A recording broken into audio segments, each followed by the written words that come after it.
Hello everyone, welcome to my YouTube channel study in Bengali. RRB group D 2025-এর জন্য general সায়েন্সের previous ইয়ারের যে কোশ্চেন সিরিজটা আমরা শুরু করেছিলাম, আজকে তার ক্লাস নাম্বার 30। এর আগে আমাদের আরও 29টা ক্লাস হয়ে গেছে। যারা এখনও পর্যন্ত দেখোনি, ভিডিও ডেসক্রিপশনে প্লেলিস্টের লিঙ্ক দেওয়া থাকবে, সেখান থেকে গিয়ে দেখে নিতে পারো। তাহলে চলো দেরি না করে শুরু করা যাক আজকের প্রথম প্রশ্ন। ক্যালসিয়াম ক্লোরাইডের আণবিক ভর কত? দেখো, সবার প্রথম তোমাদেরকে মনে রাখতে হবে, এই যে ক্যালসিয়াম ক্লোরাইড যেটা আছে, এটা কিন্তু একটা যৌগ যার রাসায়নিক সংকেত কিন্তু CaCl2। যদি তোমরা এই রাসায়নিক সংকেতটা না জেনে থাকো, তাহলে কিন্তু তোমরা এই অঙ্কটা করতে পারবে না, ঠিক আছে? কারণ তোমাকে কিন্তু এই যে দেখো, এই যে ক্যালসিয়াম ক্লোরাইড যেটা আছে, সেটা কিন্তু দুটো এলিমেন্ট দিয়ে তৈরি, একটা ক্যালসিয়াম আর একটা কিন্তু ক্লোরিন। তো এই যে দুটোর যে আণবিক ভর, সেটা কিন্তু তোমাদেরকে জানতে হবে, তা না হলে কিন্তু করতে পারবে না। এবার দেখো, যদি আমরা এখানে ক্যালকুলেশন করি, তাহলে সবার প্রথম আমরা এখানে ফর্মুলাটা লিখি CaCl2। দেখো, Ca মানে কি? Ca মানে হচ্ছে ক্যালসিয়াম। ক্যালসিয়ামের আণবিক ভর কত? ক্যালসিয়ামের আণবিক ভর কিন্তু 40, ঠিক আছে? আর এখানে Cl মানে কত? এখানে Cl মানে কিন্তু, এক সেকেন্ড, এখানে Cl মানে কত? এখানে আমি আবার লিখছি। তো এখানে এই যে CaCl2 আছে, ঠিক আছে? এখানে যে CaCl2-র মধ্যে যে Ca আছে অর্থাৎ ক্যালসিয়াম, সেই ক্যালসিয়ামের আণবিক ভর কিন্তু 40। আর এই যে Cl আছে অর্থাৎ ক্লোরিনের কিন্তু কত হয়ে থাকে? ক্লোরিনের কিন্তু হয়ে থাকে 35.5, ঠিক আছে? 35.5 কিন্তু হয়ে থাকে ক্লোরিনের। এইবার দেখো, এখানে Ca কটা আছে অর্থাৎ ক্যালসিয়াম কটা আছে? ক্যালসিয়াম কিন্তু এখানে একটা আছে, তাই ক্যালসিয়ামের জন্য 40 প্লাস, দেখো এখানে কিন্তু ক্লোরিন দুটো আছে, 35 দুগুণে 70 হয়ে থাকে। আর এখানে যেহেতু 0.5 আছে, সেটার সঙ্গে যদি আমরা 2 গুণ করি তাহলে 1 হবে, তাই এখানে কিন্তু 71 হয়ে যাবে, ঠিক আছে? যেহেতু ক্লোরিন আমাদেরকে দুটো দিয়েছে, তোমাদেরকে কী করতে হবে? 35.5 × 2 তোমরা করে দেখবে 71 আসবে, ঠিক আছে? এইবার যদি আমরা এখানে ক্যালকুলেশন করি, তাহলে আমরা কত পাবো? 7 আর 4 11, আর এখানে একটা 1 আছে অর্থাৎ 111 গ্রাম কিন্তু আমাদের সঠিক অ্যান্সার হয়ে যাবে, ঠিক আছে? তো ক্যালসিয়াম ক্লোরাইড বা CaCl2-র আণবিক ভর কত হবে? তো এখানে আমাদের অপশান সেকেন্ড, যেটা 2 নম্বর অপশান আছে, 111 কিন্তু আমাদের সঠিক অ্যান্সার হয়ে যাবে। নেক্সট কোশ্চেন আমরা দেখে নেব। পরবর্তী কোশ্চেন কী বলেছে? আজকে 2 নম্বর কোশ্চেন, কম্পাঙ্ক মাপার মৌলিক এককের নাম কি? দেখো, সবার প্রথম কম্পাঙ্ককে ইংলিশে কি বলা হয়ে থাকে? কম্পাঙ্ককে কিন্তু ইংলিশে বলা হয়ে থাকে ফ্রিকোয়েন্সি, ঠিক আছে? এটা কিসের সাথে রিলেটেবল? তো ফ্রিকোয়েন্সি কিন্তু সাউন্ডের সঙ্গে রিলেটেবল, ঠিক আছে? অর্থাৎ মনে করো একটা টিউনিং ফর্ক বা যে কোনো একটা মাধ্যম যখন যে ভাইব্রেশন করে, সেটাকেই কিন্তু আমরা কম্পাঙ্ক বলে থাকি। আর এই কম্পাঙ্ককে কোন এককে মাপা হয়ে থাকে? ব্যাক টু ব্যাক 4টে অপশান দিয়েছে, হার্টজ দিয়েছে, নিউটন দিয়েছে, ডাইন দিয়েছে আর জুল দিয়েছে। তো সঠিক অ্যান্সার কী হবে? আমাদের সঠিক অ্যান্সার হয়ে যাবে কিন্তু আমরা কম্পাঙ্ক মেপে থাকি হার্টজ এককে, ঠিক আছে? কম্পাঙ্ক কিন্তু আমরা মেপে থাকি হার্টজ এককে। এখানে দেখো, এখানে একটা ব্যাপার তোমাদেরকে মনে রাখতে হবে। দেখো, কিছু কিন্তু শব্দ আছে, শব্দের কিছু মাত্রা আছে, যেরকম মনে করো 20 হার্টজের থেকে যদি কোনো শব্দের মাত্রা কম হয়ে থাকে, 20 হার্টজের থেকে যদি কম হয়ে থাকে, সেক্ষেত্রে সেই শব্দগুলো কিন্তু আমরা শুনতে পাই না, ঠিক আছে? যেগুলোকে কিন্তু বলা হয়ে থাকে ইনঅডিবল সাউন্ড। কি বলা হয়ে থাকে? ইনঅডিবল সাউন্ড, যেটা কিন্তু আমরা শুনতে পাই না, ঠিক আছে? এইবার মনে করো শব্দের যে কম্পাঙ্ক, সেটা যদি 20 হার্টজ থেকে শুরু করে 20K হার্টজ বা 20,000 হার্টজের মধ্যে থাকে, সেটাকে কিন্তু আমরা শুনতে পাই, ঠিক আছে? এটাকে কিন্তু বলা হয়ে থাকে অডিয়েবল সাউন্ড। এটাকে কিন্তু বলা হয়ে থাকে অডিয়েবল সাউন্ড, যেটাকে কিন্তু আমরা শুনতে পাই। আর এই যে কম্পাঙ্ক আছে, সেটা যদি 20,000 হার্টজ অর্থাৎ 20K হার্টজের থেকেও বেশি হয়ে যায়, সেক্ষেত্রেও কিন্তু আমরা শুনতে পাই না, সেটাকে কিন্তু আমরা বলে থাকি আল্ট্রাসনিক সাউন্ড, ঠিক আছে? শব্দের ক্ষেত্রে কিন্তু এই জিনিসগুলো তোমাদেরকে মনে রাখতে হবে, ঠিক আছে? তো আমাদের সঠিক অ্যান্সার কী হবে? কম্পাঙ্কের যে মৌলিক একক, সেটা কিন্তু হার্টজ এককে মাপা হয়ে থাকে, ঠিক আছে? এবার দেখো, এখানে নিউটন আর ডাইন আছে। নিউটন আর ডাইন কিসের একক? আমরা সকলেই জানি নিউটন আর যে ডাইন আছে, এটা কিন্তু ফোর্স বা বলের একক হয়ে থাকে। আর জুল কিসের একক হয়ে থাকে? দেখো, জুল কিন্তু আমাদের যে শক্তি বা এনার্জি, আমরা কিন্তু দুই রকমভাবে বলতে পারি, শক্তি আর যে কার্য থাকে, সে তার একক কিন্তু হয়ে থাকে জুল। দুটোরই কিন্তু একটাই কমন একক হয়ে থাকে, সেটাকে কিন্তু আমরা জুল বলে থাকি। নেক্সট কোশ্চেন আমরা দেখে নেব। নেক্সট কোশ্চেন কী বলেছে? 2-8-8-2 এটি কোন মৌলের ইলেকট্রন বিন্যাস? তো এখানে সবার প্রথম দেখো কি বলেছে, 2 বলেছে, 8 বলেছে, 8 বলেছে আর 2 বলেছে। আমরা প্রথমে এটাকে যোগ করে নিই। তো যোগ করলে আমরা কত পাচ্ছি? 2 আর 8-এ 10, আর 8-এ 18 আর 2 20, ঠিক আছে? তো 20 ইলেকট্রন বিন্যাস, বা যেটাকে আমরা বলতে পারি, দেখো একটা মৌলের ভেতরে কিন্তু যতগুলো ইলেকট্রন থাকে, ঠিক ততগুলি প্রোটন থাকে। তাই যদি কোনো মৌলের ইলেকট্রন সংখ্যা 20 হয়ে থাকে, তাহলে সেই মৌলের যে প্রোটন সংখ্যা আছে, সেটাও কিন্তু 20 হয়ে থাকে। আর প্রোটন সংখ্যা মানে কিন্তু হয়ে থাকে পারমাণবিক সংখ্যা বা পারমাণবিক ক্রমাঙ্ক।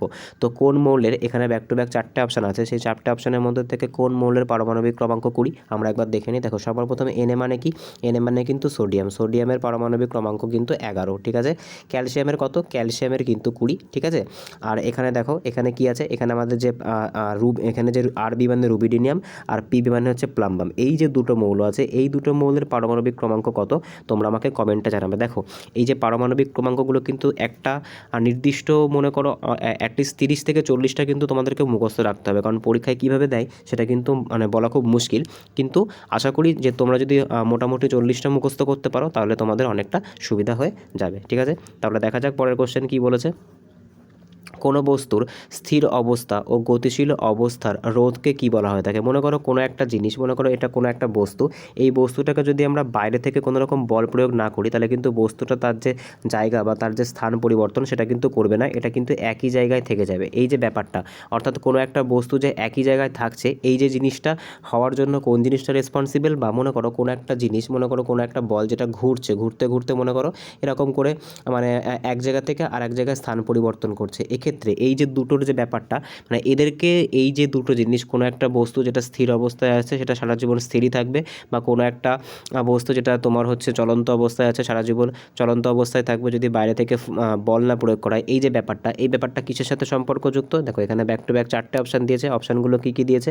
জাড্য দিয়েছে, ভর দিয়েছে, এখানে বেগ হবে, ঠিক আছে, এটা হয়ে যাবে বেগ, বেগ দিয়েছে আর সময় দিয়েছে। তো দেখো কোনো একটা বস্তু স্থিতিতে আছে বা গতিতে আছে, এই দুই অবস্থার যে রোধ তাকে কি বলা হয়ে থাকে? তো তাকে কিন্তু বলা হয়ে থাকে জাড্য, বা যেটাকে কিন্তু ইংলিশে বলা হয়ে থাকে ইনারশিয়া। ঠিক আছে, জাড্য বা ইনারশিয়া কিন্তু বলা হয়ে থাকে। আর নিউটনের যে প্রথম গতিসূত্র, নিউটনের, আমি এখানে লিখছি, নিউটনের যে প্রথম গতিসূত্র আছে, নিউটনের সেই প্রথম গতিসূত্র কিন্তু জাড্যের কথাই বলে। ঠিক আছে, মনে রাখবে এটা। নেক্সট কোশ্চেন আমরা দেখে নিই, পরবর্তী কোশ্চেন কি বলেছে আজকের 5 নম্বর কোশ্চেন। দুটি বিন্দুর ভেতরে বিভব পার্থক্য 10 ভোল্ট ও তড়িৎ আধান 4 জুল হলে কৃতকার্যের পরিমাণ কত হবে? দেখো সবার প্রথম তোমাদেরকে কিন্তু মনে রাখতে হবে যে কৃতকার্য বা ওয়ার্ক ডান যেটা হয়ে থাকে, এক সেকেন্ড, হ্যাঁ দেখো সবার প্রথম তোমাদেরকে মনে রাখতে হবে যে ইলেকট্রিসিটির ক্ষেত্রে যে ওয়ার্ক ডানটা হয়ে থাকে সেটা কিন্তু কি হয়ে থাকে? সেটা কিন্তু হয়ে থাকে যে ভি ইন্টু আই। ঠিক আছে, অর্থাৎ ওয়ার্ক ডান কিন্তু সমান সমান হয়ে থাকে ভি ইন্টু আই। অর্থাৎ জাস্ট আমাদেরকে কী করতে হবে? ভ্যালুটাকে পুট করতে হবে। তো আমাদের ভি এর জন্য কত বলেছে? ভি এর জন্য কিন্তু বলেছে 10 ভোল্ট, আর অ্যাম্পেয়ার কত বলেছে? এখানে কিন্তু আমাদের তড়িৎ আধান বলেছে, এখানে সরি একটু ভুল হয়ে গেছে। তো দেখো এখানে যদি আমাদের ওয়ার্ক ডান বের করতে হয়, ওয়ার্ক ডান বের করতে গেলে ফর্মুলাটা কিন্তু ভি ইন্টু সি, ওটা আই হবে না, আমি একটু ভুল পড়েছিলাম প্রথমে। তো দেখো এখানে ভি মানে কি? এখানে ভি মানে কিন্তু হয়ে যাচ্ছে বিভব পার্থক্য, বিভব পার্থক্য কিন্তু ভি মানে হয়ে যাচ্ছে, আর সি মানে কিন্তু হয়ে যাচ্ছে ইলেকট্রিক চার্জ, যেটাকে কিন্তু আমরা বলে থাকি তড়িৎ আধান। এবার কি করতে হবে? জাস্ট আমাদেরকে কি করতে হবে? দেখো এখানেও কিন্তু একটু ভুল আছে, এখানে যে তড়িৎ আধান যেটা আছে এটা কিন্তু কুলাম্বে হয়ে থাকে। ঠিক আছে, এটা কুলাম্বে হবে। ঠিক আছে, তো দেখো এখানে আমাদের জাস্ট ফর্মুলাটাকে পুট করতে হবে। ওয়ার্ক ডান, ইলেকট্রিসিটির ফলে যে ওয়ার্ক ডানটা হয় সেটা কিসের সমান হয়ে থাকে? ভি ইন্টু সি, অর্থাৎ বিভব পার্থক্য গুণ যে আমাদের তড়িৎ আধান থাকে তার সমান হয়ে থাকে। বিভব পার্থক্য কত বলেছে? 10 ভোল্ট, আর কুলাম অর্থাৎ যে তোমার সি আছে সেটা কত বলেছে? সেটা কিন্তু বলেছে 4 কুলাম। তো যদি আমরা এখানে ক্যালকুলেশন করি তাহলে আমরা কত পাবো? তাহলে কিন্তু আমরা পেয়ে যাব 40। ওয়ার্কডান সবসময় কিসে হয়ে থাকে? ওয়ার্কডান কিন্তু সবসময় হয়ে থাকে জুলে। ঠিক আছে, তো 40 জুল কিন্তু আমাদের সঠিক অ্যান্সার হয়ে যাবে। নেক্সট কোশ্চেন আমরা দেখে নেব, পরবর্তী কোশ্চেন কি বলেছে। 1100 ওয়াট, ঠিক আছে, 1100 ওয়াটের একটা মোটরের সাথে 220 ভোল্ট আউটপুট যুক্ত করা হলে জেনারেটরে গৃহীত তড়িৎ প্রবাহ মাত্রা কত? ঠিক আছে, জেনারেটরে গৃহীত তড়িৎ প্রবাহ মাত্রা কত হবে? দেখো আমাদের কিন্তু একটা ফর্মুলা আছে, ঠিক আছে, সেই ফর্মুলাটাকে কিন্তু তোমাদেরকে মনে রাখতে হবে। যেরকম ফর্মুলাটা আমি বলে দিচ্ছি, দেখো ফর্মুলাটা পাওয়ার, ঠিক আছে, পাওয়ার মানে কি আমরা সকলে জানি, দেখো পাওয়ার মানে কিন্তু ক্ষমতা, যার এসআই একক কিন্তু ওয়াট। পাওয়ার সমান সমান কি হয়ে থাকে? পাওয়ার মনে করো এটাকে পি দিয়েও কিন্তু ডিনোট করা হয়ে থাকে। পাওয়ার পি সমান সমান কিন্তু হয়ে গিয়ে থাকে ভি ইন্টু আই, অর্থাৎ যে আমাদের বিভব পার্থক্য আছে সেটা ইন্টু কি হয়ে থাকে? সেটা ইন্টু কিন্তু হয়ে থাকে তড়িৎ প্রবাহ মাত্রা। এবার দেখো যদি আমরা খেয়াল করি তাহলে আমাদের কিন্তু পাওয়ারটা দিয়ে দিয়েছে। ঠিক আছে, তো আমরা যদি এই ফর্মুলাটাকে ছোট করে লিখি তাহলে কি হবে? পি ইকুয়ালস টু কিন্তু হয়ে যায় ভি ইন্টু আই, এটা কিন্তু আমাদের মেন ফর্মুলা। এবার তোমরা যদি খেয়াল করো, আমি এখানে ফর্মুলাটা আবার লিখছি যে P equals to V into I, এটা হচ্ছে মেন ফর্মুলা। কিন্তু দেখো আমাদের কিন্তু পাওয়ার দিয়ে দিয়েছে, ঠিক আছে, আমাদের পাওয়ার দিয়ে দিয়েছে, আর আমাদের কি প্রয়োজন? আর আমাদের কিন্তু আই তোমার হচ্ছে আর ভোল্ট দিয়ে দিয়েছে, আমাদের কিন্তু আই বের করতে হবে। ঠিক আছে, আমাদের আই যেহেতু বের করতে হবে সেক্ষেত্রে আমাদেরকে কি করতে হবে? সেক্ষেত্রে কিন্তু আমাদেরকে এই যে ফর্মুলাটা আছে এই ফর্মুলাটাকে কিন্তু আমাদের অর্গানাইজ করতে হবে। যদি আমরা ফর্মুলাটা অর্গানাইজ করতে চাই সেক্ষেত্রে আমাদের কী করতে হবে? সেক্ষেত্রে কিন্তু আমাদেরকে এই আইটাকে, অর্থাৎ আইটাকে কিন্তু এখানে রাখতে হবে, আর এই যে পি আছে এই পি এর নিচে কিন্তু আমাদেরকে ভিটা নিয়ে যেতে হবে, অর্থাৎ ক্ষমতা বা ওয়াট যেটা আছে তার নিচে কিন্তু আমাদেরকে যে ভোল্ট আছে সেটা কিন্তু নিয়ে যেতে হবে। এবার যদি আমরা সিম্পল ডেটাটাকে পুট করি তো আমরা দেখতে পাচ্ছি কি পাওয়ার সমান সমান কত হচ্ছে? পাওয়ার সমান সমান কিন্তু বলেছে 1100 ভোল্ট, আর আমাদের যে ভি আছে অর্থাৎ আমাদের যে বিভব পার্থক্য পার্থক্য যেটা আছে সেটা কত হচ্ছে, সেটা কিন্তু হয়ে যাচ্ছে 220 ভোল্ট। ঠিক আছে, এবার যদি তুমি এই 0 দিয়ে এই 0কে কাটো আর 22 দিয়ে 110কে কিন্তু একবারে 5 দিয়ে কেটে যাবে, তাই I ইকুয়ালস টু কত হবে, অর্থাৎ তড়িৎ প্রবাহ মাত্রা কত হবে, তড়িৎ প্রবাহ মাত্রা কিন্তু হয়ে যাবে 5 অ্যাম্পিয়ার। ঠিক আছে, আশা করি বুঝতে পেরেছো। নেক্সট কোশ্চেন আমরা দেখে নিই, পরবর্তী কোশ্চেন কি বলেছে, 7 দাগের কোশ্চেন, বৈদ্যুতিক শক্তির বাণিজ্যিক একক কি। দেখো বৈদ্যুতিক শক্তি মানে কি, বৈদ্যুতিক শক্তি মানে কিন্তু আমাদের যে ইলেকট্রিক্যাল এনার্জি থাকে, অর্থাৎ আমাদের প্রত্যেকের বাড়িতে দেখবে যে মিটার থাকে, সেই মিটারের যে ইউনিটটা আসে, ঠিক আছে, এটাকে আমরা ইউনিট বলে দেখবে বলা হয় যে কত ইউনিট কারেন্ট এসেছে। এই যে ব্যাপারটা, এটা কিসে মাপা হয়ে থাকে, একটু 4টে অপশান দিয়েছে, কিলোওয়াট আওয়ার দিয়েছে, ওয়াটে দিয়েছে, নিউটন দিয়েছে আর ভোল্ট দিয়েছে। তো মনে রাখবে আমাদের বাড়িতে যে মিটার থাকে বা আমাদের যে নর্মাল যে ইলেকট্রিসিটির যে অ্যাপ্লায়েন্সের যে মিটারটা থাকে বা যে এককটা থাকে, যেটাকে কিন্তু যার ওপরে যার যত ইউনিট এসেছে সেই পরিমাণ কিন্তু চার্জ নেওয়া হয়, এই যে ব্যাপারটা থাকে, এটা কিন্তু কিলোওয়াট আওয়ার। ঠিক আছে, KWH বা যেটাকে যদি আমরা লিখি তাহলে এটা কি হবে, তাহলে কিন্তু এটা হয়ে যাবে কিলোওয়াট আওয়ার। ঠিক আছে, এটাকে কিন্তু কিলোওয়াট আওয়ারে মাপা হয়ে থাকে। ঠিক আছে, নেক্সট কোশ্চেন আমরা দেখে নিই, পরবর্তী কোশ্চেন কি বলেছে, আজকে 8 নাম্বার কোশ্চেন, নিম্নলিখিত কার হবে এটা। ঠিক আছে, এখানে একটু প্রিন্টিং মিস্টেক একটু বেশি হয়ে গেছে।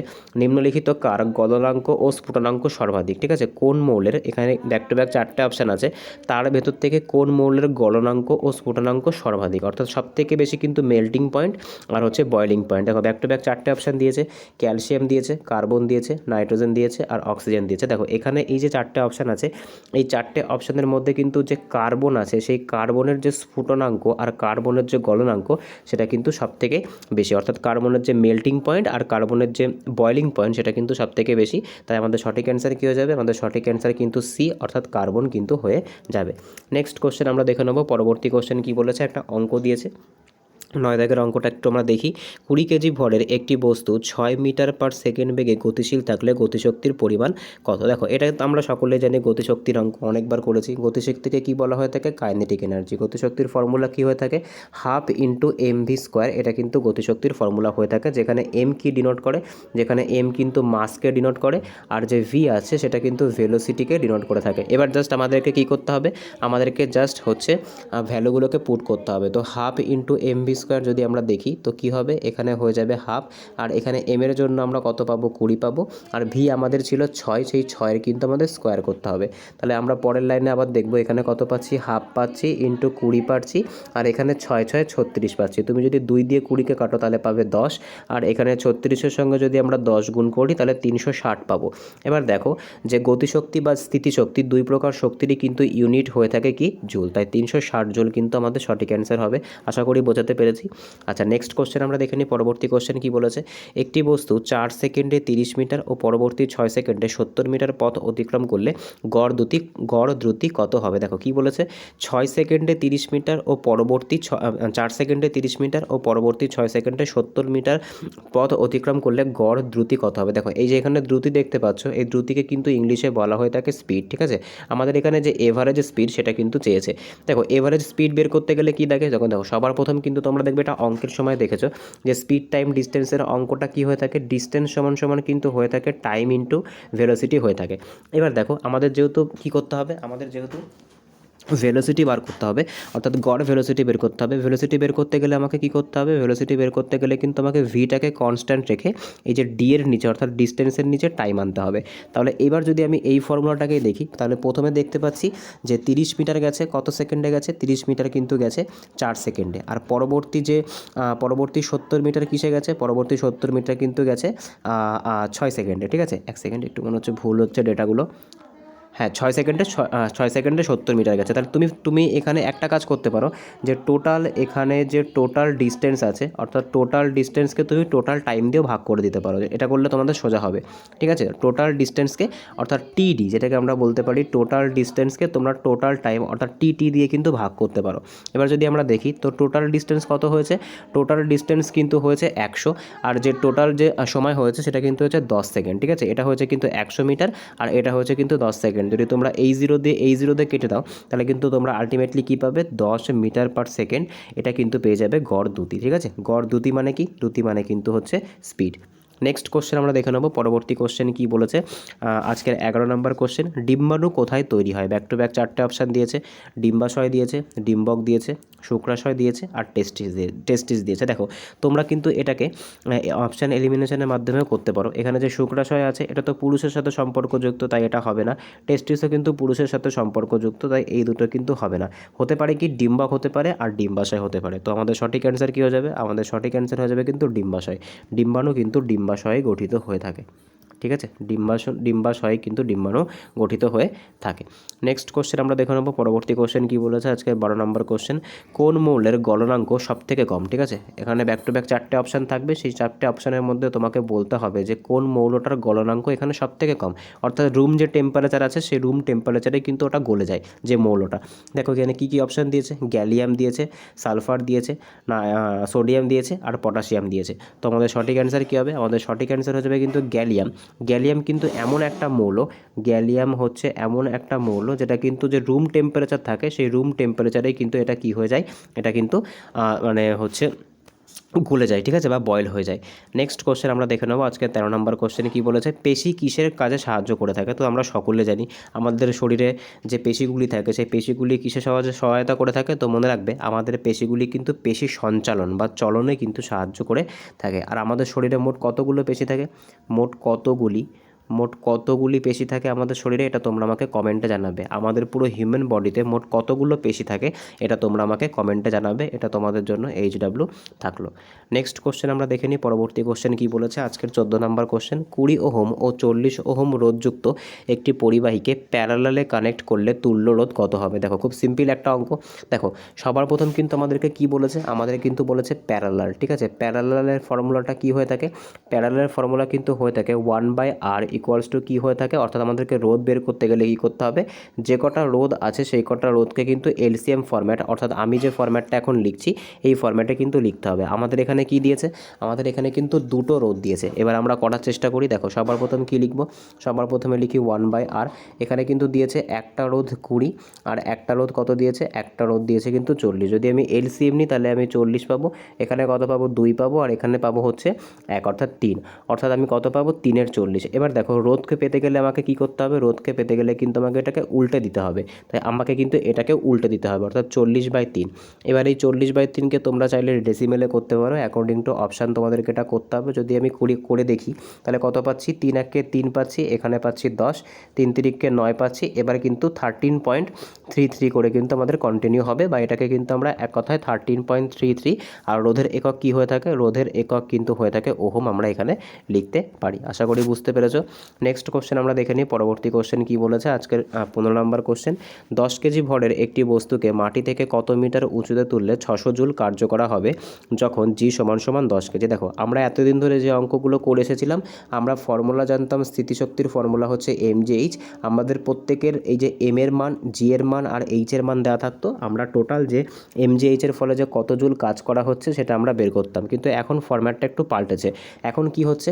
এখন mgh = যে কত জুল কাজ হয়েছে সেটা আমাদেরকে বলে দেয়। সেটা আমাদেরকে বলে দিয়েছে 600 জুল। আর আমাদেরকে কি দিয়ে দেয়? আমাদেরকে মাস দিয়ে দেয় আর আমাদেরকে গ্র্যাভিটেশন দিয়ে দেয়, কিন্তু আমাদেরকে হাইট দেয় না। ঠিক আছে, আমাদেরকে হাইটটা বের করতে হয়। দেখো এই যে আমি ফরম্যাটটা করলাম এই ফরম্যাটে করতে হবে, অর্থাৎ আমাদেরকে কি করতে হবে? সবার প্রথমে ফর্মুলা লিখতে হবে, সেই ফর্মুলার ফলে কত জুল কাজ হচ্ছে সেটাকে লিখতে হবে। এবার আমাদেরকে যে যে ডেটাগুলো দিয়েছে, অর্থাৎ মাস দিয়েছে মাস লিখেছি, গ্র্যাভিটেশন দিয়েছে গ্র্যাভিটেশন লিখেছি, এইচ দেয়নি বলে এইচ লিখিনি। এবার কি করতে হবে? এই যে তোমরা দেখতে পাচ্ছ এখানে যে 10 আছে এটাকে এই পাশে, এটা যেহেতু গুণ আকারে আছে এটাকে এই পাশে ভাগ আকারে নিয়ে আসো, এটা দিয়ে এটাকে কাটো, এটাকে দিয়ে এটাকে কাটো। তো আমরা হাইট কত পাচ্ছি? আলটিমেটলি কিন্তু আমরা হাইট পেয়ে যাচ্ছি 6 মিটার। আশা করি বুঝতে পেরেছো। নেক্সট কোশ্চেন আমরা দেখে নিই পরবর্তী কোশ্চেন কি বলেছে। ডবেরাইনার অনুঘটক হিসেবে সবার প্রথম কোন মৌলটি ব্যবহার করেন? দেখো আমরা সকলেই ডবেরাইনার সম্পর্কে একটা বেসিক ধারণা আমাদের আছে। ডবেরাইনার কে ছিলেন? তো এই ডবেরাইনার কিন্তু ছিলেন প্রথম ব্যক্তি যিনি কিন্তু কী করেছিলেন, যিনি কিন্তু একটা পর্যায় সারণী বানিয়েছিলেন। ঠিক আছে, আর ডবেরাইনার কীভাবে বানিয়েছিলেন? ডবেরাইনার কিন্তু ট্রায়োড অর্থাৎ 3টে করে মৌল নিয়েছিলেন আর সেই 3টে করে মৌলর কিন্তু একটা গ্রুপিং সিস্টেম করেছিলেন। ঠিক আছে, এইভাবে কিন্তু তিনি মোট 3টে শ্রেণী বা 3টে ট্রায়োড তৈরি করতে পেরেছিলেন, অর্থাৎ 9টা যে এলিমেন্ট আছে তাদেরকে কিন্তু শনাক্ত করতে পেরেছিলেন। ঠিক আছে, এবার দেখো কি বলেছে যে ডোবেরাইনার যখন পরীক্ষাগুলো করছিলেন তখন অনুঘটক, অর্থাৎ অনুঘটক কী জিনিস, অনুঘটক কিন্তু এমন একটা পদার্থ যেটা বিক্রিয়াতে অংশগ্রহণ করে কিন্তু কোনো রকমভাবে বিক্রিয়াকে প্রভাবিত করে না, জাস্ট কী করে মানে প্রভাবিত করে কিন্তু বিক্রিয়া শেষে কিন্তু আনচেঞ্জ থাকে। মনে করো একটা অনুঘটক আছে, ঠিক আছে, MnO2 বলে, যেটাকে আমরা বলে থাকি ম্যাঙ্গানিজ ডাই অক্সাইড, যেটা কিন্তু অক্সিজেন তৈরির সময় ব্যবহার করা হয়ে থাকে। এই যে অনুঘটকটা আছে এটা অক্সিজেন তৈরির যে বিক্রিয়াটা আছে সেটাকে কি করে, সেটাকে কিন্তু মানে দ্রুততা প্রদান করে, অর্থাৎ সেটাকে কিন্তু ফাস্ট করে, কিন্তু কোনো রকমভাবে কিন্তু বিক্রিয়া শেষে মানে পাল্টায় না, এটা কিন্তু যেরকমটা ছিল সেরকমটাই থেকে যায়। ঠিক সেরকমভাবে ডবেরাইনার সবার প্রথম কোন অনুঘটকটার উপরে পরীক্ষা করেছিলেন, এখানে ব্যাক টু ব্যাক 4টে অপশান দিয়েছে, প্লাটিনাম দিয়েছে, AU মানে সোনা দিয়েছে, AG মানে কি, AG মানে সিলভার দিয়েছে, আর U মানে ইউরেনিয়াম দিয়েছে। আমি এখানে প্রত্যেকটা লিখছি। ইউ মানে কি, ইউ মানে কিন্তু মনে রাখতে হবে, ইউ মানে হচ্ছে ইউরেনিয়াম। ঠিক আছে, AG মানে কি, AG মানে কিন্তু আমাদের সিলভার, AG মানে হচ্ছে সিলভার। AU মানে কি, AU মানে হচ্ছে সোনা, আর PT মানে কি, PT মানে কিন্তু আমাদের প্লাটিনাম। তো আমাদের সঠিক অ্যান্সার কী হয়ে যাবে, তো ডবেরাইনার কিন্তু সবার প্রথম কী করেছিল, সবার প্রথম কিন্তু যে প্লাটিনাম ছিল সেই প্লাটিনামকেই কিন্তু অনুঘটক হিসেবে কাজে লাগিয়েছিল, প্লাটিনামকেই কিন্তু অনুঘটক হিসেবে কাজে লাগিয়েছিল। নেক্সট কোশ্চেন আমরা দেখে নিই, পরবর্তী কোশ্চেন কী বলেছে, আজকে 17 নম্বর কোশ্চেন। নিম্নলিখিত কোন প্রাণী ত্বকীয় শোষণ করে, ত্বকীয় শোষণ মানে কি, অর্থাৎ সেই প্রাণীটা কিন্তু নিজের যে ত্বক থাকে সেই ত্বক দিয়ে শ্বাসকার্য চালাতে পারে। ব্যাক টু ব্যাক 4টে অপশান দিয়েছে, কেঁচো দিয়েছে, যোগ দিয়েছে, সাপ দিয়েছে, আর ব্যাঙ দিয়েছে। দেখো এখানে কিন্তু একটু তোমাদের কনফিউশন হতে পারে কেঁচো আর ব্যাঙের ভেতরে, যেহেতু দুজনেই কিন্তু ত্বক দিয়ে শ্বাসকার্য চালাতে পারে। দেখো ব্যাঙ কিন্তু টেম্পোরারি, অর্থাৎ ব্যাঙ কিন্তু সবসময় ত্বক দিয়ে শ্বাসকার্য চালায় না, যখন প্রয়োজন হয় তখন ত্বক দিয়ে শ্বাসকার্য চালায়, ম্যাক্সিমাম টাইমটা কিন্তু ব্যাঙ ফুসফুস বা লাংস দিয়ে কিন্তু শ্বাসকার্য চালায়। এক্ষেত্রে কিন্তু কেঁচোটা আমাদের সঠিক অ্যান্সার হয়ে যাবে, কারণ কেঁচো কিন্তু একমাত্র নিজের যে ত্বক থাকে সেই ত্বক দিয়ে কিন্তু শ্বাসকার্য চালাতে পারে। ঠিক আছে, অফিসিয়াল অ্যান্সার কিতেও কিন্তু কেঁচোই উল্লেখ করা আছে। নেক্সট কোশ্চেন আমরা দেখে নেব, পরবর্তী কোশ্চেন কী বলেছে, আজকের 18 নম্বর কোশ্চেন। O2-তে 2 কী বোঝায়। দেখো সবার প্রথমে আমি কি লিখছি, সবার প্রথমে মনে করো এটা O লিখলাম আর এখানে 2 আছে। দেখো এখানে এই যে 2টা আছে না, এই 2টা কী বোঝায়, ঠিক আছে, এই যে 2টা থাকে না, মনে রাখবে এই 2টা কিন্তু পরমাণুর সংখ্যা বোঝায়। কি বোঝায়, পরমাণুর সংখ্যা কিন্তু বোঝায় O2। ঠিক সেরকমভাবে মনে করো আমি লিখলাম N2, তাহলে এই যে 2টা আছে এটা কি বোঝাবে, এটা কিন্তু পরমাণুর সংখ্যা বোঝাবে। মনে করো আমি লিখলাম O3, এটা এই যে 3টা কি বোঝাবে, 3টা কিন্তু পরমাণুর সংখ্যা বোঝাবে। ঠিক আছে, মনে করো আমি লিখলাম S16, কোনো একটা মৌল হয়তো হতে পারে, তো এখানে এই 16টা কি বোঝাবে, 16টা কিন্তু পরমাণু, কতগুলো পরমাণু আছে, অর্থাৎ এই যে S বা সালফারের কিন্তু 16টা পরমাণু এখানে আছে। এবার তোমরা অনেক সময় দেখতে পাবে যে এরকম থাকে যে মনে করো 2O2 আছে, এই যে 2 মানে তো তোমরা জানতে পারলে যে এটা পরমাণুর সংখ্যা বোঝায়, যে অক্সিজেনের 2টো পরমাণু আছে। আর এখানে এই সামনের 2টা কি বোঝায়, সামনের 2টা কিন্তু মলিকিউল বা অণুকে বোঝায়। ঠিক আছে, যে 2টো অক্সিজেনের অণুতে 2টো পরমাণু আছে। ঠিক আছে, এটা কিন্তু তোমরা মনে রাখবে, অনেক সময় কিন্তু এইখান থেকেও একটা বেসিক জিনিস থেকেও কিন্তু কোশ্চেন দিয়ে দিতে পারে, যেরকমটা এই শিফটে দিয়েছিল। পরে কোশ্চেন আমরা দেখে নিই কী বলেছে, 19 নম্বর কোশ্চেন। পরমাণুর ভর সংখ্যা 29 ও পারমাণবিক সংখ্যা 19 হলে নিউটন সংখ্যা কত হবে। দেখো নিউটন সংখ্যা বের করতে গেলে সবার প্রথম কি করতে হবে, মনে রাখবে যে ভর সংখ্যা থাকে, সেই ভর সংখ্যাকে কি দিয়ে প্রকাশ করা হয়, A দিয়ে প্রকাশ করা হয়। আর যে প্রোটন সংখ্যা থাকে সেটাকে কি দিয়ে প্রকাশ করা হয়, সেটাকে কিন্তু জেড দিয়ে প্রকাশ করা হয়। এইবার দেখো একটা ফ্যাক্ট হচ্ছে, যদি আমাদেরকে নিউট্রন নাম্বার বের করতে হয়, কি করতে হয়, যদি আমাদেরকে একটা মৌলের মধ্যে থাকা নিউট্রন নাম্বার বের করতে হয়, সেক্ষেত্রে আমাদের দুটো জিনিসের প্রয়োজন, একটা হচ্ছে A অর্থাৎ কি প্রয়োজন, ভর সংখ্যা প্রয়োজন, আর একটা জেড অর্থাৎ আমাদের যে প্রোটন সংখ্যা সেটা প্রয়োজন বা পারমাণবিক সংখ্যা প্রয়োজন। এবার নিউট্রন বের করতে গেলে কি করতে হয়, A মাইনাস জেড, অর্থাৎ যে ভর সংখ্যা থাকে সেই ভর সংখ্যা থেকে কিন্তু আমাকে প্রোটন সংখ্যাটা বাদ দিতে হবে। তো এখানে ভর সংখ্যা কত দিয়েছে, তো এখানে কিন্তু A কত দিয়েছে, A বা ভর সংখ্যা কিন্তু দিয়েছে 39, আর আমাদের যে জেড অর্থাৎ আমাদের যে পারমাণবিক সংখ্যা আছে সেটা কিন্তু দিয়েছে 19। তাই আমরা যদি নিউটন নাম্বার বের করতে চাই আমাদেরকে সিম্পলি কী করতে হবে, A মাইনাস জেড করতে হবে, অর্থাৎ 39 মাইনাস 19 অর্থাৎ 20, অর্থাৎ 20 কিন্তু করতে হবে, 20 কিন্তু আমাদের নিউটন নাম্বার হয়ে যাবে। আশা করি বুঝতে পেরেছ। নেক্সট কোশ্চেন আমরা দেখে নিই, পরবর্তী কোশ্চেন কি বলেছে, 16 গ্রাম অক্সিজেনে কতগুলি অণু থাকে। তো দেখো এটা কিন্তু খুব সোজা একটা কোশ্চেন, এই ধরনের কোশ্চেন কিন্তু তোমাদেরকে আমি আগেও করিয়েছি। সবার প্রথম তোমাদেরকে মনে রাখতে হবে অক্সিজেনের যে আণবিক ভর, অর্থাৎ অক্সিজেন অর্থাৎ O, এই অক্সিজেনের আণবিক ভর কত হয়ে থাকে, অক্সিজেনের আণবিক ভর কিন্তু হয়ে থাকে 16। ঠিক ঠিক আছে। অক্সিজেনের আণবিক ভর কিন্তু হয়ে থাকে 16, অর্থাৎ অক্সিজেনের যে একটা অণু থাকবে সেখানে কিন্তু 16 গ্রাম কী থাকবে, 16 গ্রাম কিন্তু অক্সিজেনের ম্যাটার থাকবে। এইবার তোমরা সকলেই জানো যে যেটা, এবার দেখো অক্সিজেনের নিজের ভর হচ্ছে 16, আর আমাদেরকে কি চেয়েছে, আমাদেরকে 16 গ্রামের মধ্যে বের করতে চেয়েছে, অর্থাৎ কি থাকবে, অর্থাৎ কতগুলি অণু থাকবে, অর্থাৎ একটা অণু থাকবে কিন্তু, ঠিক আছে, অর্থাৎ একটা কিন্তু অণু থাকবে। বোঝা গেল কি বললাম। এইবার দেখো এটা যদি বলতো এসটিপিতে এই যে অক্সিজেন আছে সেই অক্সিজেনের কতগুলো অণু আছে, সেক্ষেত্রে আমাদেরকে কী করতে হতো, সেক্ষেত্রে কিন্তু আমাদেরকে যে অ্যাভোগাড্রো সংখ্যা আছে অর্থাৎ 6.023 ইন্টু 10⁻23 এই নাম্বারটা কিন্তু লিখতে হতো। আশা করি বুঝতে পেরেছো। তো আজকে এই অবধি ছিল। যদি ভিডিওটা ভালো লেগে থাকে তাহলে অবশ্যই চ্যানেলটাকে সাবস্ক্রাইব করো, পাশে থাকা বেল আইকনটিকে প্রেস করে রেখো যাতে ভিডিও ছাড়লে সবার প্রথম নোটিফিকেশান পৌঁছায়। একটা লাইকের মাধ্যমে জানিও, তোমাদের মোটিভেশন বা তোমাদের লাইকই কিন্তু আমাদের জন্য মোটিভেশন হয় আরও ভালোভাবে পড়ানোর জন্য বা আরও ভালোভাবে নতুন কন্টেন্ট বা তোমাদের বোঝানোর জন্য, সোজা উপায় বের করার জন্য। তো আশা করি ভিডিওটা ভালো লেগেছে। তোমরা অবশ্যই কমেন্টে জানিও যে হোমওয়ার্কগুলো তোমাদেরকে দেওয়া হলো। দেখা হচ্ছে পরের ভিডিওতে। বাই।